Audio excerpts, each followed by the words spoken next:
And welcome to a special 8th episode of the TheHapaPodcast, as you can see on the back to my left, but if you are viewing this video, it'll be on your right, or right side of the screen. So, on today's episode of the podcast, basically the main topic is what makes someone a good person. And if you're curious about this topic, or you're on the fence about it, then in the words of Anthony Jeselnik, allow me to knock you clean the fuck off. I will start with, earlier this year, I came back to Clovis from school because, San Francisco State, they had to shut down because of the COVID. And so, I'm coming back home, and, here in Clovis, we have a large population of Hmong people, Mexican people, white people. And, and I'm not saying any of that's bad.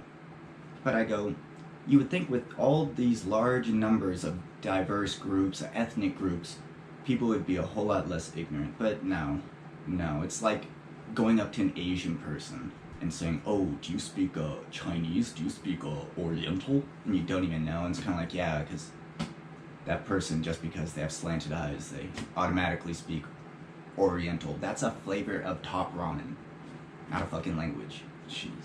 So anyways, I'm getting on with this story. Walk into the Valero, right? Buy a soda, buy a Mountain Dew Baja Blast, and I walk up to the counter, right? I'm gonna get some blunt wraps. And the lady, at the counter, she's Mexican, and she looks at me and goes, and because there's a fly buzzing around her, and she looks at me and goes, can you catch that fly with your hand? I was like, huh? Who? Me? And she's like, yeah, can you catch that, or like catch it with chopsticks, huh? Like that Chinese guy? Like that Chinese guy. I'm Japanese. And the guy she's talking about, when I asked her, oh, you mean Mr. Miyagi? She goes, oh, yeah, that guy. Bitch, that guy is Japanese, not Chinese. It's like, holy shit. I mean, you could say something back, but these people are ignorant. I feel like that would make me on the same level as them. It's like if you say something back, you can't say anything back, because then it automatically feels like they're justified and, oh. But yeah, these people are fucking wild. So anyways, what makes this a special 8th episode? I'm gonna get this down here. Today is the day Madden 21 came out on gaming consoles, and a Lamar Jackson pop toy, if you pre-ordered from Best Buy. I pre-ordered last night at 10 p.m. Apparently you still get the pre-order rewards. Didn't know that, but I got a free first pop, and apparently people collect this shit, but I don't know, I don't see the appeal, but it was free. So, anything's free unless it's an STD.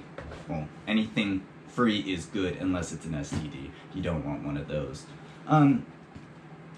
So yeah, besides that side rant. So really, why is it easier for people to judge than love? I mean, it's easier to look at someone and be like, hey, they're fucking up, than to look inside yourself, look at yourself and say, yeah, I'm fucking up, I gotta fix this and this. I mean, once you get it, and it's the thing is like people say once it clicks, and for everybody it's different. Nothing clicks for everybody the same. Like, for me with my problems, it's taken years, but it's finally clicked. And that's why it's like, when people say, oh, they're hopeless. No, nobody's hopeless. Everybody has a chance. Everybody can change, strive. It's just a desire in that person. And really, I feel like from a lot of external factors, I mean, one major factor would be like if you have a life-changing experience, or something like, for instance, tripping on mushrooms. That helps open your mind. It can, if the situations are bad, it can lead to bad things. But if you can get the right type of motivation, wisdom, just something to let you know that, hey, life, there is no set path. I mean, it's like, bro, you don't have to go to college, you don't have to get married right away, you don't have to have a kid, you don't have to get a, job in an office building or something, you don't have to retire at like 68, and you don't like die of an old age. No. People get beheaded, people get struck by lightning. I mean, shit, you don't know how you're gonna die, but usually when you see in movies and TVs, the person, when they're dying, you're like, this is how it ends. And it's like, well, yeah, shocker, right?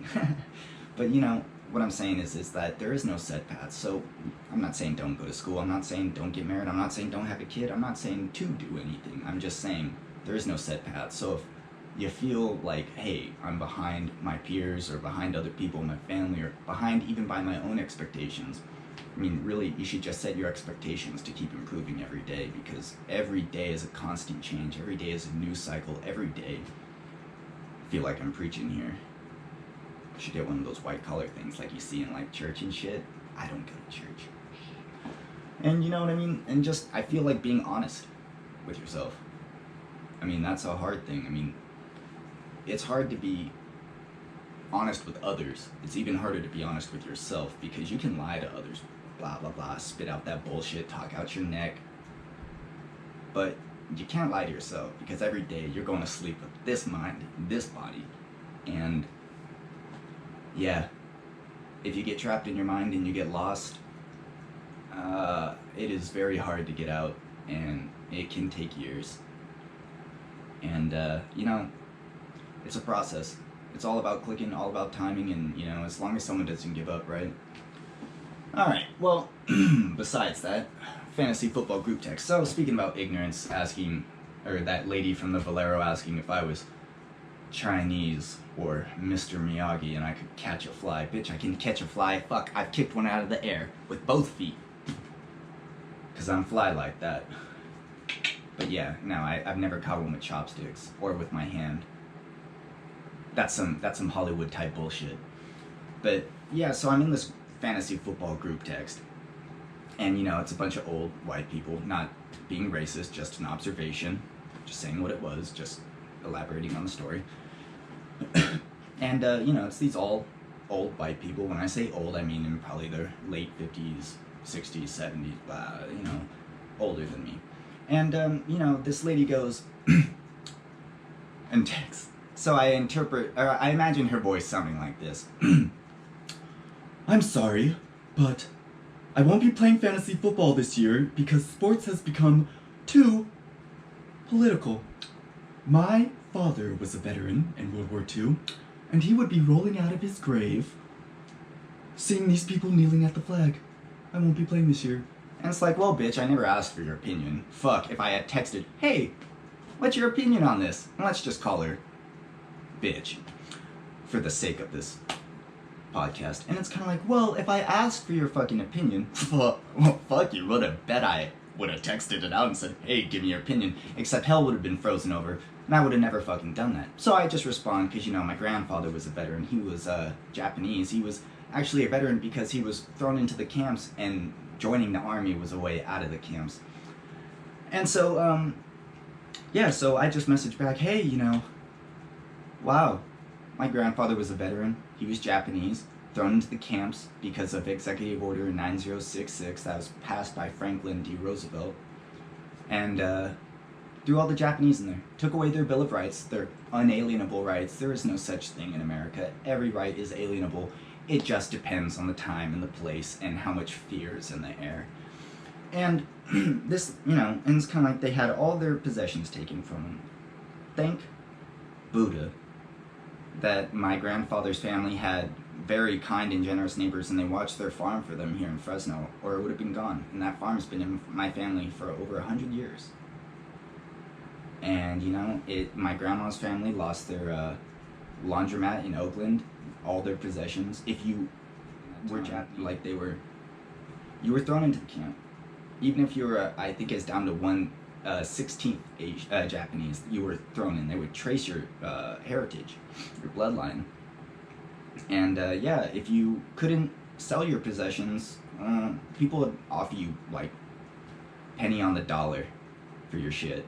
And hey, if you didn't want to take that, then fuck it. They just waited till you were left and taken to the camps, and then they'll just come and take your shit and then take your home. And you come back from the camp and your home's not even your home anymore because someone else is living there. They took it.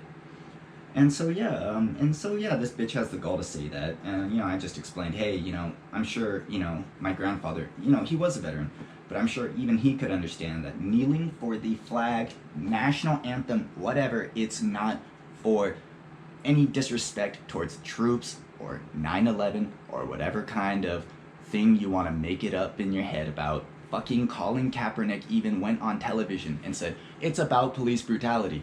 I don't know how the fuck you interpret that any other way. It's like, oh yeah, this is for police brutality. He hates the troops, he hates our freedom. It's like, really? Hey, by the way, not disrespecting the troops, but every single person that joins the military, it's not because they actually want to defend the country and do that shit. Some people are uneducated and they need a job. They need benefits. It's good opportunities for education. There's a lot of reasons, but not all of it is because I fucking love to defend my country. Did everyone shoot somebody? I mean, what is defending the country? I mean, if you go, I mean, shit. Okay, you volunteered. I'm not saying that's bad. I think it's fantastic to join the military. But I'm saying when you defend it for, they're fighting for our freedom. Well, what war have we been in since World War II that was actually needed to be fought? We didn't need to fight, in the most recent Afghanistan. Didn't need to fight in the Gulf War. Didn't need to fight in Vietnam. Didn't need to fight in Cuba. I mean, holy shit. I mean, we're blowing money out the ass, but we're not taking money in, so, sorry, that was a rant about government and politics. But yeah, anyway, so this bitch has the gall to respond, well, they're not tearing down Franklin D. Roosevelt's statues.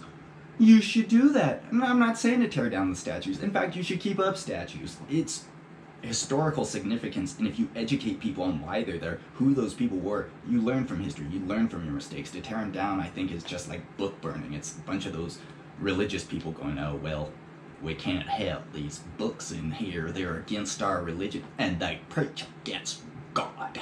Nah, get that shit out of here. Burn the Bible with that shit. Because if we're burning books, you might as well burn everything. If we're tearing down statues, you gotta tear down everything. And I think doing that is a bad plan. So it's like, why don't we educate people instead of try to rewrite history and tear down statues like George Washington because he was related or have relations to situations where they were slaves. Well, yeah, that was the fucking time, I'm sorry, but yeah, a lot of fucking people were. Should tear down and erase everything from pre-1965. I mean, shit. I'm not saying we shouldn't recognize it. Just don't be stupid about it. So yeah, anyways, so lady says blah blah blah. I said, I had to refrain myself from, responding to her that when she said, well, my father was a veteran, he would be rolling out of his grave.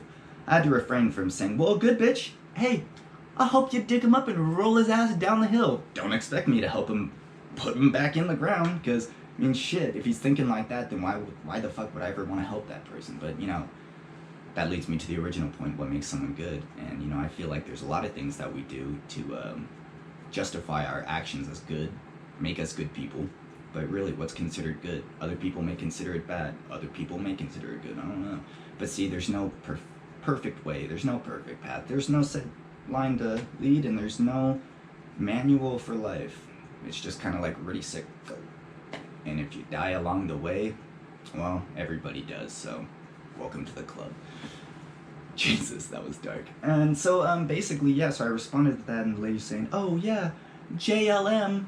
I assume that means Japanese Lives Matter, which they do, but that's some ignorant bullshit response when someone says, Black Lives Matter, and then they go, well, all lives matter. Yeah, that all lives do matter, but shut the fuck up, that's not the point. The point is you gotta show that black lives are equal to everybody else, and they've been put down for so long that it's kind of like, well, it doesn't really seem like everybody's getting the message that they matter. So yeah, obviously, So obviously, yeah, you gotta show that they matter. So I don't know. I feel like that's when someone says, usually white, for example, not racist, just an observation, and they usually go, well, how come they? And when they say they mean as in you people, as in black people. They mean, well, how come they can say the N-word and I can't? Well, motherfucker, I mean, one, you're not black, and two, why would you want to say that word? I mean, really, even if you were black, I'm not saying if you're black you can't say it, I'm not saying that, I'm not saying, blah blah blah, I'm just saying, bro, why would you want to say that word anyways?